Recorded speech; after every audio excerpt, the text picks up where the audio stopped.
une famille modeste, dans une contrée où la lumière n'existait pas.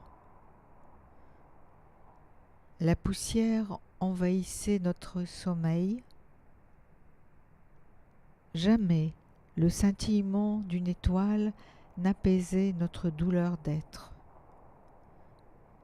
Non qu'elle n'existât pas, mais nous nous montrions inaptes à la créer ou même à la percevoir. À 7 ans, je croisai la route d'un fantôme. Je tombai dans une rivière. Le marécage pénétra mes poumons et se mêla à mon souffle.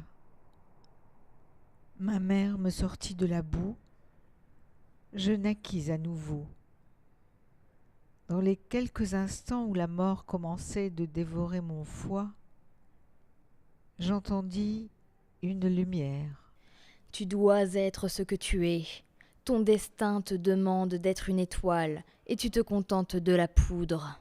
Réveille-toi, lève-toi, et dévore le ciel.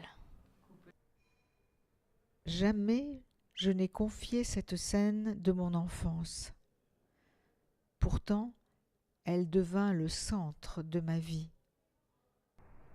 Pour comprendre cette révélation, je m'abreuvai de connaissances. La bibliothèque se situait si loin de notre logis. Tous les jours, je prenais plusieurs heures pour la rejoindre.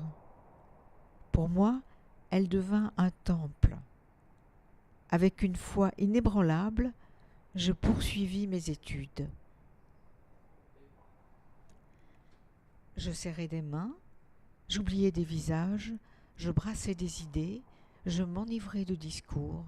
Je devins une habile politique, plutôt une sophiste qu'une sage, malheureusement. Je jouais sur le récit de la misère dans laquelle j'avais grandi et qui me touchait encore. Rien ne m'importait que la victoire. Je devins monarque. La crainte de perdre mon trône me mua en tyran. Couverte d'or et de stupre, je possédais tout, mais la seule chose que je désirais m'échappait toujours. Je voulais à nouveau entendre cette voix, sans laquelle je n'étais rien. Voilà ma vie, une éternelle mélancolie, un souvenir sans cesse recommencé.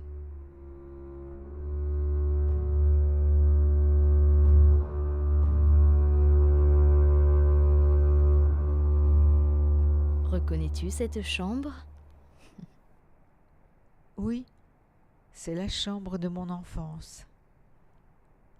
Ma mère, je me souviens de ma mère.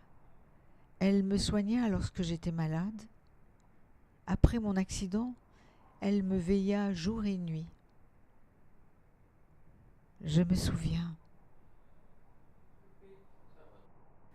Et toi, tu l'as abandonnée. Lorsqu'elle était vieille et malade, trop soucieuse de ta carrière politique, tu l'as abandonnée dans un mouroir. Pour la poussière, les mortels délaissent l'amour. Tais-toi. Je ne peux pas me taire, et tu le sais très bien. Tu n'as rien vu du monde, rien. Tu avais des yeux, et tu n'as rien su voir. Va-t'en. Tu es trop bergmanienne. Le jeu d'échecs, le crâne, la boule de cristal, des banalités. Nous sommes des personnages dans un court-métrage. La brièveté de cette narration implique une clarté quelquefois trop explicite. Si je me présente à toi avec ce costume, il faut en rendre responsable ta mère.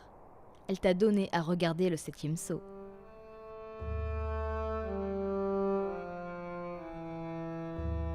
Crois-tu avoir été un bon personnage ? Qu'as-tu accompli pour tes semblables ? Rien, rien, et je le sais. Alors respecte le silence. Seul le silence est vénérable.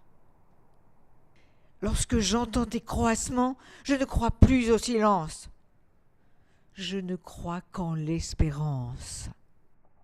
L'espérance? Et pourquoi pas se nourrir de gravier? Avec du sang dessus, pourquoi pas? Ah, voilà une singulière gastronomie. L'espérance ne vaut rien, mais sans elle, nous ne sommes que poussière. Crois-tu vraiment en ce discours? Non, mais je tente d'y croire.